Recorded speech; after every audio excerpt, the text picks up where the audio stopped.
kurikulum OBE atau yang dikenal dengan PIKOB. Kepada Bapak Profesor Prihandoko, dipersilahkan. Baik, bismillahirrahmanirrahim.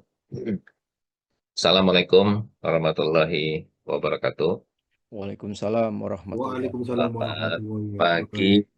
salam sejahtera untuk kita semuanya, teman-teman semua setanah air dari berbagai daerah, dari Aceh sampai Papua ini. Tercatat pagi ini peserta 924 orang ya, Alhamdulillah, terima kasih sekali ini atas antusiasme dan semangat teman-teman untuk terus belajar, terus menggali hal-hal yang bisa kita perbaiki dan seterusnya. Yang saya hormati Prof. Beni, terima kasih Prof. Beni sudah berkenan hadir sesaat. Prof. Beni lagi ada tugas di Kalimantan, saya dengar. Jadi silakan selamat menjalankan tugas, mudah-mudahan sehat selalu. Saya mau balas pantunnya ini dulu nih, MC ini ya. Kalau nggak pakai pantun kayaknya nggak seru. Petani ke sawah untuk tanam padi. Cakep. Cakep. Jumpa kawannya yang sedang mencangkul. Cakep. Cakep. Workshop PIKOB akan kerja sampai pagi. Semangat tinggi Cakep. untuk dapat unggul. Cakep. Cakep. Udah satu aja ya, biar nggak kelamaan. Berapa menit nih, Pak Wisnu? Maksimal 40 menit, Prof. Mohon izin. Cuma 40 menit. Baik, teman-teman sekalian. Saya pakai yang PDF aja biar bisa naik turunnya gampang. Udah kelihatan ya? Teman-teman sekalian, jadi hari ini kita akan memberikan pemaparan, pemahaman terkait dengan UBE sepintas, kemudian PIKOB, dan siang nanti kita akan langsung praktek ya, langsung praktek bagaimana cara mengisi LEDIK, kami sebutnya LEDIK, lembaran evaluasi, laporan evaluasi diri indeks kematangan. Ada 24 fasilitator yang akan menemani 900 peserta pada siang hari nanti. Ya, alhamdulillah cuma 900, saya khawatir ada 900.000 pesertanya. Jadi kesulitan dari fasilitator. Baik, kenapa kita perlu OBE, teman-teman sekalian? Saya harus mengulang-ulang ini terus. Tadi sudah disampaikan Prof. Beni juga, relevansi perkuliahan yang kita berikan, relevansi pembelajaran yang kita berikan kepada mahasiswa kita di dunia kerja mereka. Ya, bagaimana caranya supaya kita bisa memastikan apa yang kita ajarkan itu sesuai dengan kebutuhan industri. Salah satu hal yang penting dan ini agak sedikit terabaikan di negara kita adalah masalah soft skill. Ya, para pakar sudah merumuskan soft skill ini, masalah critical thinking, citizenship, growth mindset, communication, creativity, collaboration. Sama-sama yuk kita kuatkan di mahasiswa kita. Ya, nggak bisa soft skill ini pakai nasihat-nasihat, pakai wejangan-wejangan, nggak bisa ya. Dia harus dilatih terus. Saya sering menyarankan kalau bisa setiap mata kuliah itu ada tugas kelompok misalnya. Ya, dengan tugas kelompok itu masuk belajar bareng temannya, menyelesaikan masalah sama-sama, kita minta presentasi, komunikasi, dan seterusnya. Sehingga soft skill-nya terbangun. Tidak hanya hard skill yang perlu kita tanamkan, tapi juga soft skill. Kasihan nanti anak-anak kita kalau udah bekerja, kemampuannya cuma hard skill. Susah naik gitu. Karena makin tinggi di perusahaan itu, tuntutan untuk soft skill-nya akan lebih kuat. Jadi manajer, jadi direktur tuh tuntutan untuk punya soft skill bagus, lebih kuat ketimbang hard skill. Ya, sepakat ya dengan itu ya. Karena itu, coba kita cari cara selalu, berpikir selalu inovatif untuk mencari penguatan soft skill dari mahasiswa kita. Yang kedua, hard skill. Ya, teman-teman, sekali lagi, kalau anak-anak kita melamar pekerjaan tuh pertanyaan dari industri satu aja, kamu bisa apa gitu ya. Sementara yang di sorry, sementara yang dibekali oleh kita kepada mahasiswa adalah ijazah dan transkrip, bukan cerita bisa apa, tapi sudah belajar apa, kan gitu. Transkrip itu kan pesannya dia sudah belajar basis data, sudah belajar akuntansi, sudah belajar manajemen, sudah belajar segala macam. Tapi tidak ada informasi, dia bisa. Orang yang sudah belajar basis data tidak sama dengan mampu membuat sistem basis data dengan efektif dan efisien. Orang yang sudah belajar web programming tidak identik dengan mampu membuat program berbasis web sesuai dengan kebutuhan pengguna dengan cara yang efisien misalnya. Ya, itu beda. Sudah belajar dengan bisa itu beda ya. Sudah belajar satu hal belum tentu bisa. Tapi kalau bisa biasanya karena dia buat dari belajar. Nah, outcome base itu atau dunia industri itu saat ini mereka menuntut kamu bisa apa, bukan pertanyaannya sudah belajar apa. Karena itu kita perlu mendekatkan nih hubungan antara perguruan tinggi dengan dunia industri. Disitulah bicara outcome. Ya, jadi outcome itu adalah kesesuaian antara apa yang kita ajarkan di kelas dengan apa yang dibutuhkan di dunia kerja. Oke, nah itu substansi kenapa perlu OBE. Nah, kemudian secara aturan, pemerintah mengeluarkan yang disebut dengan Sistem Akreditasi Nasional ini tahun 2025 baru kemarin. Ini sebetulnya pengulangan dari SAN Ban PT tahun 2023. Di sini ini teman-teman eh, apa namanya akan menjadi instrumen barunya Lam Infokom buat teman-teman yang dari Infokom. Instrumen kami, instrumen Lam Infokom akan melihat dari 6 butir budaya mutu, relevansi pendidikan, penelitian, pengabdian, akuntabilitas, dan diferensiasi misi. Ada 6 kriteria. Nah, yang menarik di kriteria yang relevansi pendidikan itu dituntut prodi punya rancangan outcome based education, tidak hanya punya rancangan, tapi berfungsinya sistem outcome-based education. Tidak hanya itu, tapi juga menghasilkan lulusan yang punya kemampuan soft skill tadi. Nah, ini ada di dalam instrumen akreditasi LAM Infocom. Dan dokumen ini juga diminta oleh Ban PT menjadi ruhnya instrumen akreditasi LAM-LAM yang ada. Termasuk instrumen akreditasinya Ban PT. Untuk IPT itu dokumennya ini. Artinya, OBE menjadi kewajiban yang tidak bisa kita tawar lagi, dia harus menjadi eh, harus kita terapkan di dalam program studi kita. Ya, gitu kira-kira latar belakang kenapa kita perlu OBE. Jadi secara substansi, soft skill dan hard skill, kemudian secara aturan, pemerintah sudah meminta kita, lembaga akreditasi sudah meminta kita tuh program studi ya, untuk menerapkan kurikulum berbasis OBE. Nah, jadi konsep OBE yang kita kembangkan adalah berbasis pada sistematika yang konstruktif gitu.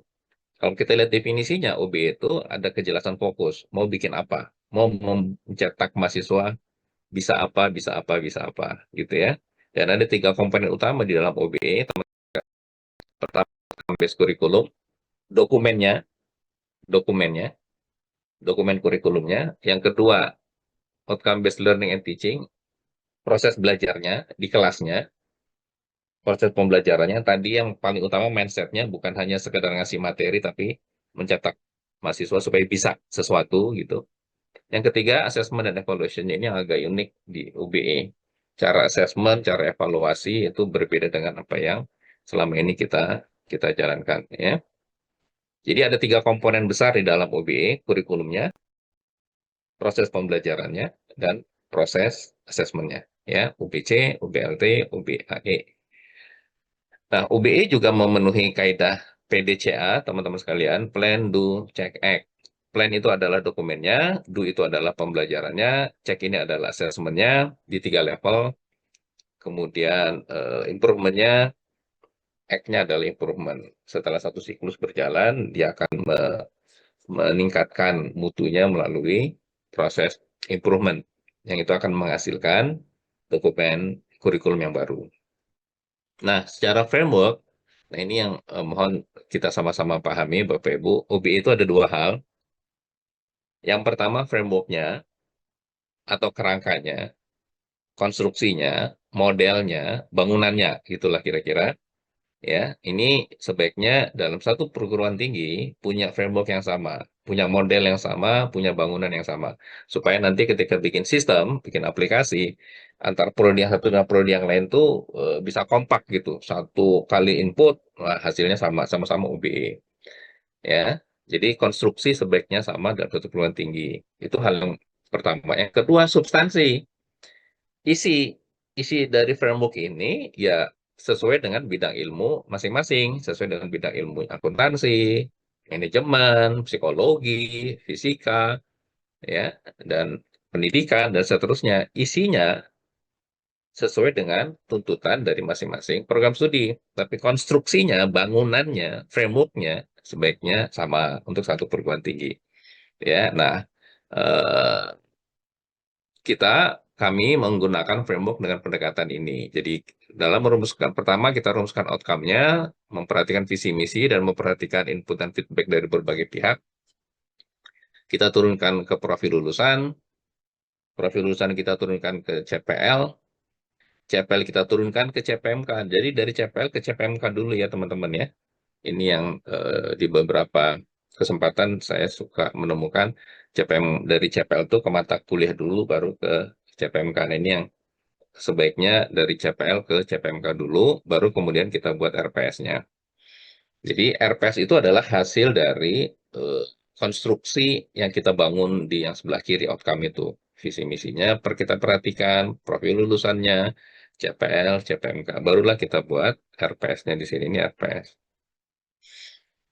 Nah, RPS adalah guidance bagi dosen untuk melaksanakan pembelajaran ya dengan target memenuhi CPMK dalam sebuah wadah bernama mata kuliah. Jadi mata kuliah dalam konsep OBI adalah institusi atau sarana atau wadah untuk proses pembelajaran yang di dalamnya targetnya menilai capaian pembelajaran, bukan menilai mata kuliah. Karena mata kuliah bukan target pembelajaran.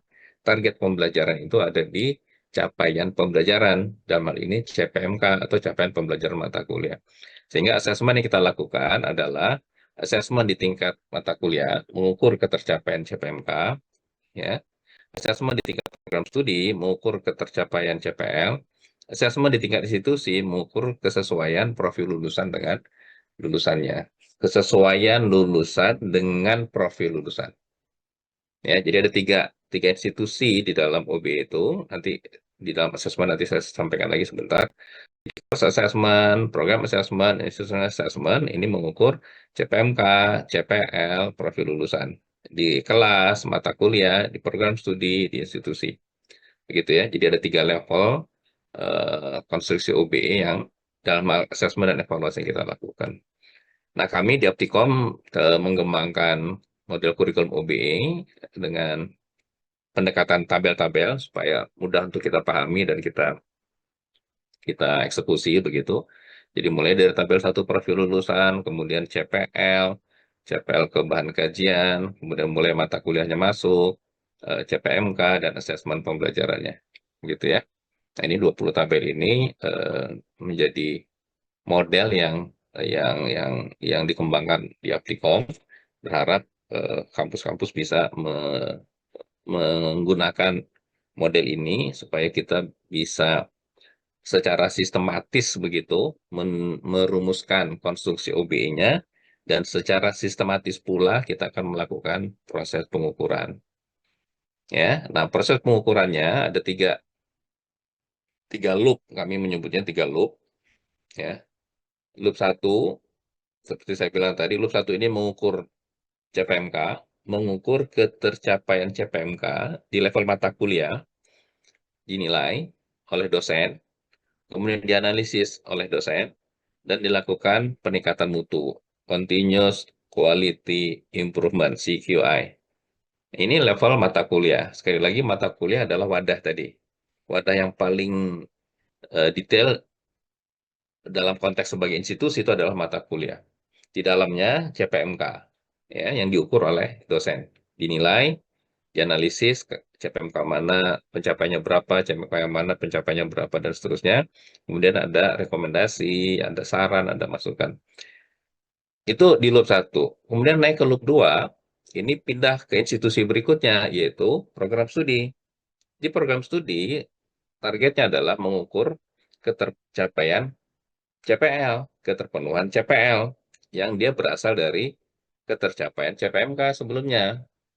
Institusinya naik dari institusi program studi, institusi mata kuliah, naik ke institusi program studi, mengukur CPL. Jadi ini konsisten dengan framework tadi. Ya, dengan framework tadi kan, course assessment, program assessment, dan institutional assessment. Ya. Jadi loop 1, loop 2 untuk mengukur CPL, ya, dinilai, kemudian dianalisis, kemudian di CQI, Continuous Quality Improvement. Itu di level program studi. Kapan dilakukannya? Ada dua, CPL itu pada saat di pertengahan progres CPL dan di akhir sebelum mahasiswa kuliah, sebelum mahasiswa lulus, ya, sebelum mahasiswa lulus. Jadi syarat kelulusan adalah mahasiswa tidak hanya memenuhi beban belajar 144 SKS, eh, apa namanya, IPK-nya di atas 2, tapi juga harus memenuhi semua CPL yang ditetapkan, yang diukur di level program studi. Naik ke loop 3, pengukuran kesesuaian lulusan dengan profil lulusan. Ini di institusi. Jadi konsisten ya. Mata kuliah, program studi, institusi. CPMK, CPL, profil lulusan. Gitu ya. Dinilai, dianalisis, direkomendasi. Semuanya nih. Ya, jadi analisis dilakukan terhadap 3 itu, continuous quality improvement dilakukan di 3 itu, penilaian dilakukan di 3 loop itu. Ini semua sebetulnya basis dari penilaian PIKOB yang nanti akan kita jalan pada hari ini, ya. Nah, begitu kira-kira teman-teman ya. Jadi di setiap tahapan loop tadi akan menghasilkan keluaran namanya portofolio mata kuliah karena di level mata kuliah. Loop 2 menghasilkan laporan pencapaian CPL karena di level program studi. Loop 3 laporan hasil research tadi dan diskusi, FGD dan segala macamnya mengukur kesesuaian lulusan dengan profil lulusan. Ya, baru berdasarkan 3 hasil evaluasi ini, teman-teman, kalau kita melakukan peninjauan kurikulum setelah satu siklus 4 tahun begitu, baru kita lakukan buat kurikulum yang diperbarui berdasarkan evaluasi dari hasil loop 1, loop 2, loop 3. Jadi yang namanya peninjauan kurikulum tuh nggak bisa hanya mata kuliah mana ya yang masih relevan ya, mata kuliah mana udah kadaluarsa ya, mata kuliah mana nggak gitu, nggak ngutak-ngutik mata kuliah. UBE nggak ngutak-ngutik mata kuliah, UBE mengevaluasi ketercapaian atau keterpenuhan capaian pembelajaran di 3 level tadi. Di level CPMK di mata kuliah, di level CPL di program studi, di level institusi melalui research tadi, mengukur profil lulusannya. Jadi ada 3 level itu yang harus terus kita ingat-ingat teman-teman ya. Jadi framework-nya seperti itu, komponennya juga tadi seperti itu, dan assessment evaluasinya juga seperti itu. Ada 3 level tadi. Ya. Nah, dari situlah kemudian kami membuat lembaga yang disebut dengan PIKOB, Pusat Indeks Kematangan OBE. Jadi tujuannya apa? Kita ingin kan gini, seringkali prodi-prodi itu ketika sudah menerapkan OBE, mereka kemudian bertanya, ini kami OBE-nya sudah benar atau belum sih? Sudah sesuai atau belum sih gitu ya. Dan itu juga selalu ditanyakan ketika akreditasi. Udah OBE belum? Udah diukur belum CPL-nya gitu-gitu. Nah, untuk menjawab kebutuhan itu, kami di Aptikom kemudian melahirkan lembaga yang disebut dengan PIKOB ya. Jadi kita ingin memastikan supaya program studi lebih yakin gitu bahwa apa yang mereka buat, apa yang mereka jalankan bisa diukur oleh lembaga yang pihak ketiga, yang kita berharap lembaganya kredibel, bisa dipercaya, dan bisa melakukan pengukuran secara sistematis. Ya, jadi kami menyebutnya sebagai tingkat kematangan penerapan OBE dengan hasil berharap nanti bisa dijadikan rekomendasi untuk ke akreditasi ya, akreditasi unggul. Termasuk juga ada rekomendasi perbaikan eh, kurikulum OBE yang dimiliki teman-teman. Ya, jadi kita sudah mengembangkan kriterianya, kita juga nanti akan melakukan penilaian, ya, sampai hari ini sudah ada 43 program studi yang dinilai, dan kami akan mulai lagi nanti di 2026 di batch-batch yang berjalan, berharap bisa dapat cukup banyak prodi yang akan dinilai kematangan OBE-nya. Ya, dan kami akan menerbitkan laporan dan memberikan rekomendasi praktik OB yang sesuai. Jadi diajarkan teman-teman pada hari ini melalui paparan dari Profinsap, dari Putin dan Galih mengenai penilaian, bagaimana tahapan penilaian, evaluasi PIKOB, dan nanti siang kita akan praktekkan itu. Ya, dan output dari Pico B ini adalah peringkat platinum, gold, silver, dan bronze. Ya, platinum tuh gambarnya kira-kira gini. Prodi sudah menerapkan OBE dan sudah selesai satu siklus, sudah ada lulusannya dan sudah punya kurikulum yang baru. Ini ya, yang platinum ini. Jadi sudah sekali lagi dia sudah menerapkan OBE. Jadi bayangan saya sudah 5 tahun atau 6 tahun dia menerapkan OBE-nya karena sudah punya lulusan, sudah dievaluasi satu siklusnya dan sudah menghasilkan menghasilkan kurikulum yang baru. Itu platinum. Bisa dapat platinum ketika sudah sampai level itu dengan catatan semua dokumennya benar. Ya, itu pasti ya. Yang kedua, gold ini kira-kira dia sudah menerapkan OBE sekian tahun, sudah matang gitu, dokumen-dokumen buktinya sudah cukup, meskipun dia belum punya lulusan. Ya, peluang untuk dapat goldnya masih besar. Ya, asal 3 loop tadi berjalan, 2 loop, sorry, 2 loop ya, 2 loop. Yang loop ketiga itu terserah tadi karena belum punya lulusan, jadi mungkin belum dilakukan. Silver ini dia baru melakukan pengukuran CPMK, CPL sudah mulai juga, tapi belum banyak begitu ya, sehingga rekomendasi CQI-nya belum terlalu kuat. Bronze ini mungkin baru mulai menata-nata untuk menyusun OBE. Itulah kira-kira ya. Jadi kami akan memberikan predikat-predikat ini kepada prodi yang mengajukan penilaian lewat PIKOB, dan kami berharap sertifikat ini nanti akan bisa dijadikan alat rekomendasi ketika akreditasi. Ya. Nah, kriteria yang kami susun ini berdasarkan pada pendekatan PDCA, Plan, Do, Check, Act. Ya, Plan, Do, Check, dan Act tadi pendekatan manajemen tadi ya. Jadi plan itu adalah desain dan kurikulumnya, dokumen kurikulumnya. Do ini adalah pembelajarannya, apakah sesuai yang diajarkan di dosen dengan RPS yang disebutkan yang sudah dibuat itu. Ya, apakah CPMK-nya juga ada, apakah pembelajaran yang dilakukan sesuai dengan konteks tuntutan dari CPMK tersebut. Ya, jadi maksudnya gini, ketika CPMK-nya berbunyi mampu menerapkan algoritma A, maka proses pembelajarannya ya harus mengajarkan bagaimana algoritma A itu bisa dipahami, bisa diterapkan gitu. Jadi kaitan antara capaian pembelajaran CPMK dengan eh, proses pembelajarannya. Ya. Kemudian cek ini asesmennya. Tadi ada 3 loop tadi, loop 1, loop 2, dan loop 3. Evaluasi perbaikan berkelanjutannya itu untuk siklus berikutnya.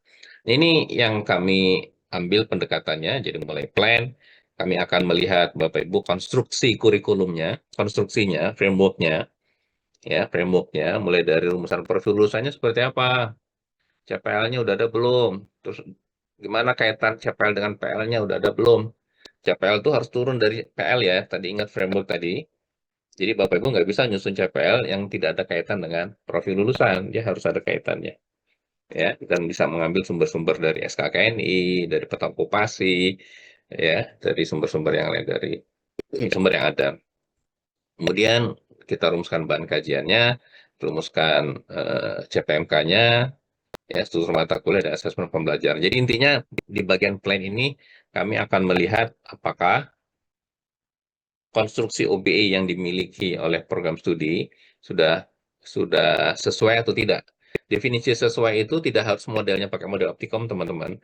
Yang penting alurnya itu kelihatan gitu ya. Alur framework tadi kelihatan. Profil lulusan, terus bikin CPL, dikaitkan nggak dengan profil lulusan? Ada bahan kajian, ada CPMK, ada mata kuliah tuh alurnya nyambung apa enggak. Ya, karena saya sering mendapatkan prodi-prodi mengatakan, oh kami sudah OBE Pak. Ketika saya lihat alurnya itu nggak mengalir gitu, ya nggak mengalir hubungan antara satu komponen dengan komponen yang lain. Nah ini yang perlu kita kita apa cermati dan kita coba sempurnakan terus ya. Kriteria yang kedua, do ini terkait dengan RPS-nya, kemudian ada proses pembelajarannya, konsistensi metode pengajaran dan metode penilaian dengan pemenuhan capaian pembelajaran. Ini juga agak berat teman-teman ya. Jadi kita sebagai dosen sudah harus melihat apa CPMK yang dibebankan pada mata kuliah ini, dan kemudian kita memilih cara pembelajaran, metode pengajaran yang tepat yang dibutuhkan untuk mengukur, untuk menguasai CPMK ini, untuk menguasai dulu. Kemudian kita memilih cara penilaian yang sesuai untuk mengukur CPMK. Ada dua hal. Yang pertama, cara pengajaran yang tepat agar mahasiswa paham, bisa sesuai tuntutan CPMK, cara pengajarannya. Yang kedua, cara penilaiannya, cara mengukurnya. Cara mengukur apa yang paling tepat supaya kita bisa mengetahui apakah CPMK ini sudah dipenuhi, sudah dicapai oleh mahasiswa atau belum. Ya, nah ini yang akan kita lihat di kriteria do. Ya, di kriteria cek ini kita akan melihat apakah CPMK itu sudah diukur atau belum. Tadi diukur tadi di level loop 1. Apakah CPMK dan CPL, CPMK dan CPL sudah diukur atau belum. Kemudian penilaian tidak langsung itulah survei tadi. Kalau profil lulusan diukurnya lewat survei ya teman-teman ya. Lewat indirect assessment. Kalau CPMK dan CPL lewat direct assessment. Ya, kemudian standarisasi dalam rubrik penilaiannya.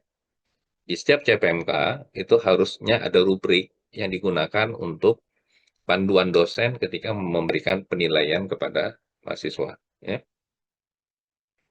Itu dicek. Ini adalah tadi setelah 3 loop tadi, ya, CPMK, CPL, dan profil lulusan, apa tindak lanjutnya dan perbaikan di siklus berikutnya. Ya. Jadi PDCA itu tercermin untuk merumuskan instrumen PICO-B.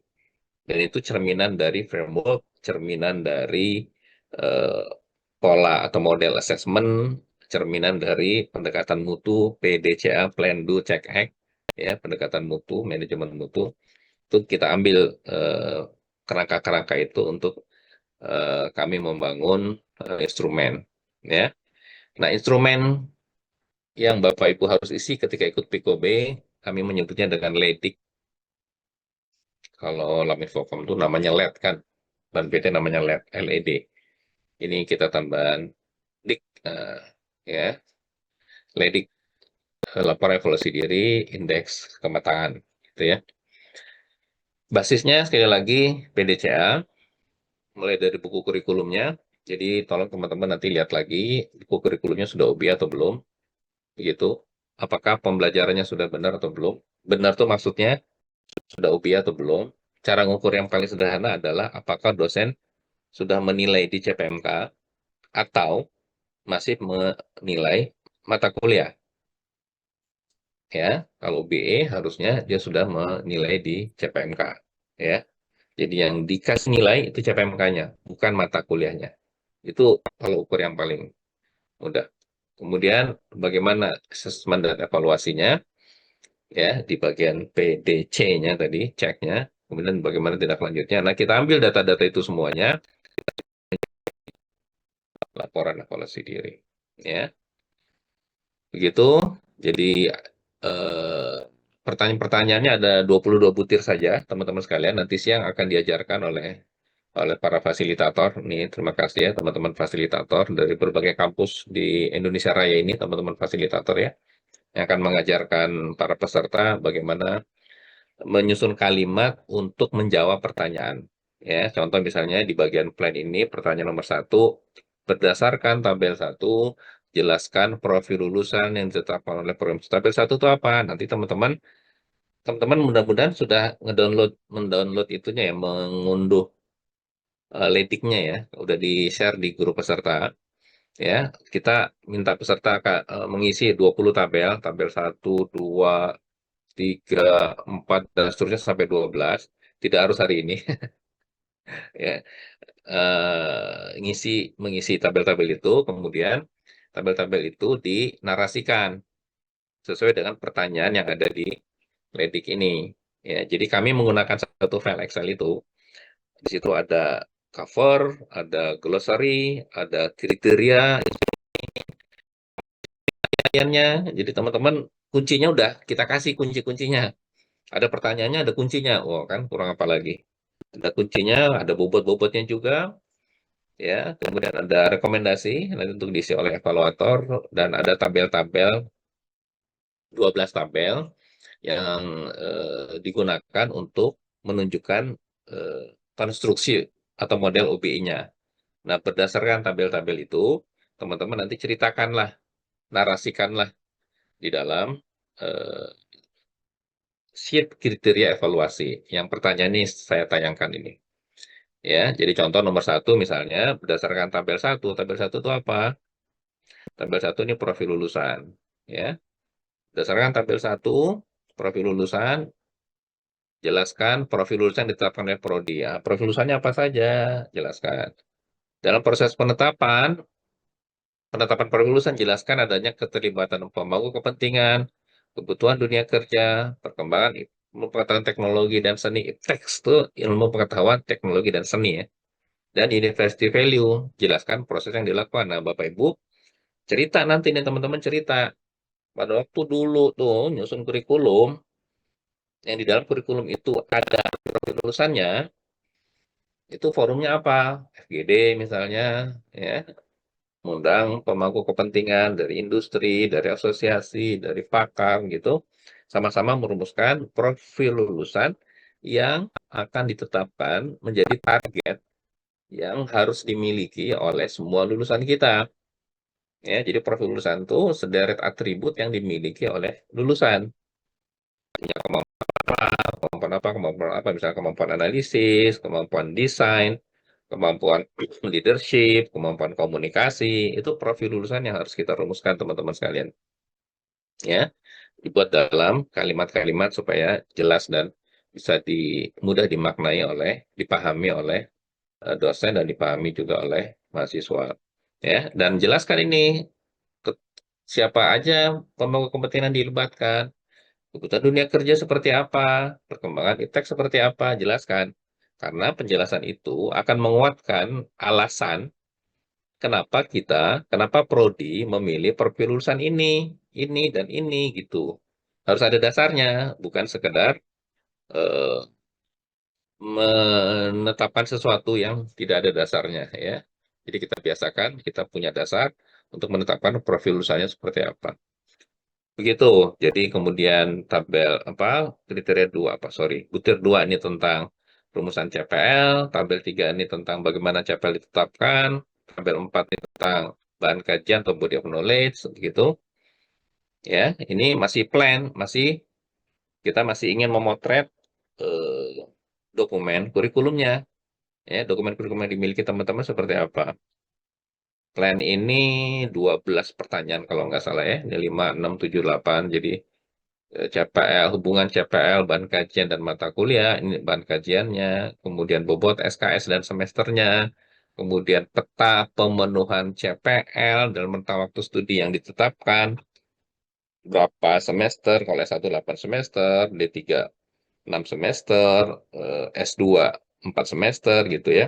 Nah, peta pemenuhan CPL-nya seperti apa? Ini ada di tabel 8 nih, eh, tabelnya. Ya, jadi teman-teman, kami mengharapkan dengan tabel-tabel ini, konstruksi OBE yang dibuat oleh teman-teman di Prodi itu eh, sistemik, konstruktif, alurnya jelas dan ada kaitan antara satu komponen dengan komponen yang lain sehingga kita bisa telusuri itu. Ini CPL, kemudian dengan bahan kajian hubungannya apa, dengan mata kuliah hubungannya apa, nanti dengan CPMK hubungannya apa gitu, ya. Kalau ada sub CPMK dan sub CPMK seperti apa. Jadi hubungan antara komponen-komponen itu kita petakan dengan baik gitu secara sistemik. Jadi ada 12 untuk kriteria plan, butirnya ada 12. Ya, ini tabel 9, tabel 10, tabel 11, tabel 12. Ya, kita berharap Prodi memiliki dokumen yang memenuhi 12 item kriteria ini, ya, untuk menunjukkan bahwa kurikulum yang dimiliki sudah berbasis OBE. Ya, ini tabel-tabelnya. Kemudian di bagian do itu pelaksanaannya. Jadi yang dituntut, ingat tadi dituntut di sistem akreditasi nasional keluaran BAN-PT tadi, yang dituntut bukan hanya sekedar memiliki rancangan kurikulum OBE, tapi berfungsinya kurikulum OBE. Nah, berfungsinya itu di mana? Pertama, di do, ya, RPS-nya ada enggak? Kemudian bukti pelaksanaan proses pembelajarannya. Kita hanya minta dari 3 mata kuliah inti. Ya, ada contoh kuisnya, contoh tugasnya. Nanti kita akan melihat nih, tugas kuis itu sesuai enggak dengan target pemenuhan CPMK yang ditetapkan di mata kuliah itu. Seperti saya bilang tadi, target CPMK-nya mampu menerapkan. Soalnya, soal misalkan mampu menerapkan ini akan dipenuhi melalui UTS misalnya. Soal UTS-nya jangan jelaskan algoritma A, jangan jelaskan orang kemampuan yang diminta, menerapkan, ya kan? Jadi harusnya, oke, yang pertama jelaskan, yang kedua terapkan algoritma A pada kasus ini, kasih kasus yang sederhana gitu. Sehingga kita bisa bisa betul-betul mengukur tuntutan dari CPMK kemampuan menerapkan dengan soal yang meminta mahasiswa untuk menerapkan. Nah, ini kesesuaian ini yang akan kami lihat apakah tugas-tugas yang diberikan dosen, ujian, dan seterusnya itu, cara pengukuran itu sesuai tidak dengan target pemenuhan CPMK atau sub CPMK yang ditetapkan. Ya, nah ini kita memang agak sedikit detail di situ untuk memastikan UBI ini berjalan dengan baik, dijalankan dengan baik. Kriteria yang ketiga itu cek assessment tadi, 3 loop tadi, ya, 3 loop assessment CPMK. Ini kebijakannya. Ini pertama kita minta kebijakannya. Kebijakan boleh di level fakultas, boleh di level universitas, ya, boleh di level ini nanti SPMI. Provinsi akan menjelaskan tentang SPMI. Ya, kita berharap di SPMI itu ada standar yang memerintahkan program studi melakukan proses assessment. Ya, mulai dari assessment terhadap CPMK di level mata kuliah tadi saya bilang. Ya, kemudian ada portofolio di assessment CPMK itu pertama dilakukan, kedua ada reportnya yang disebut dengan portofolio mata kuliah. Yang kedua, assessment di tingkat CPL untuk mengukur eh, ketercapaian CPL, ya, untuk setiap angkatan. Setiap angkatan tentunya sumbernya dari setiap mahasiswa, ya. Nah, kalau teman-teman punya mekanisme yang berbeda dalam pengukuran CPL, berbeda dengan apa yang ada di eh, dalam paparan saya, beda dengan pendekatannya Aptikom, nggak ada masalah. Yang penting mekanismenya konsisten. Saya menemukan beberapa kampus tuh mereka punya mekanisme cara pengukuran CPL yang agak berbeda, nggak ada masalah dengan itu. Yang penting konsisten, ya. Masalah pembobotannya, masalah petanya, alurnya, yang penting konsisten, ya. Masih dicek, cek itu ada berapa butir ya saat dua ada dua, cek itu ada 1, 2, 3, 4, 6.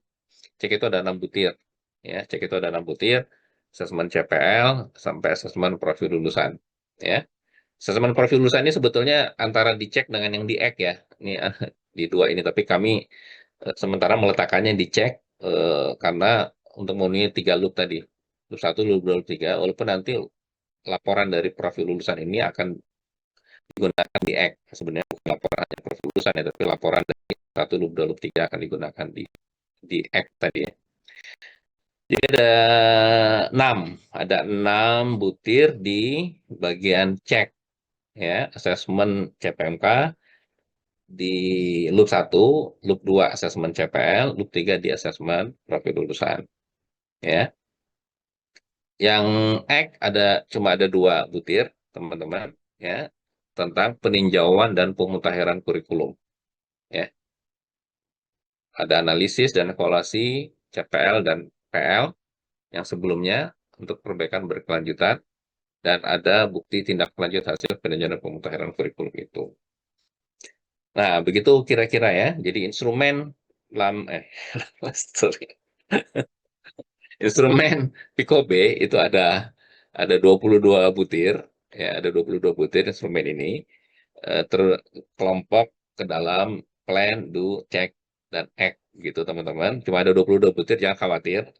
Ya, ini akan membahagiakan buat teman-teman sekalian, dan Prodi akan punya kepercayaan diri yang cukup tinggi untuk maju akreditasi unggul. Nanti majunya yang unggul ya, jangan milih yang hanya terakreditasi di permen yang baru itu nanti ada unggul dan hanya terakreditasi. Nah, kita berharap teman-teman yang ikut OBE ini, yang sudah punya OBE, maju ke unggul. Jadi, simpulannya, Bikopin akan berkontribusi, kami berharap bisa berkontribusi untuk peningkatan mutu pendidikan kita, dan perbaikan berkelanjutan, PDCA, ya, yang membantu menjelaskan praktek pendidikan dengan standar global. Karena kalau teman-teman pergi ke akreditasi internasional apapun, ya, termasuk IAB, Indonesian Accreditation Board for Engineering Education, maka tuntutan yang pertama adalah OBE atau belum kurikulumnya. Kalau sudah OBE, bisa ikut akreditasi internasional. Kalau belum OBE, tidak bisa ikut akreditasi internasional. Ya, jadi pelibatan pemangku kepentingan juga penting. Ya, kita akan berusaha menjadi katalisator perubahan positif sistem pendidikan nasional dan internasional. Demikian Bapak Ibu sekalian, terima kasih. Assalamualaikum warahmatullahi wabarakatuh. Kembalikan ke moderator MC.